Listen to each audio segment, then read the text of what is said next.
Okay, so for the Pokemon Edition Baubles, Ornaments, however you want to call it, I will use some old baubles that I have. As you can see, they are a bit stained and they don't look as nice anymore.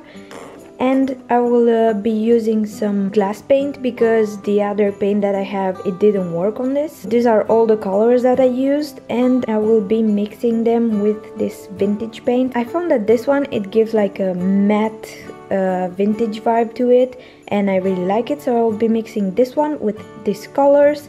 And for some of the bubbles, I will be mixing, for example, green with red, and I will have a brown shade, and I will be mixing them around just to have the color that I want. I will be using this paintbrush that I found in the store to spread it on top of the bubbles. I will not be showing the process of painting everything because I have to put 2 coats on each bubble, and this is gonna take a long time, so I will just do it off camera. And the faces, I'm gonna do them off camera again. It's just because it's some normal faces and I don't think you need to see that. You can just do it from a picture of the real Pokemons if you want.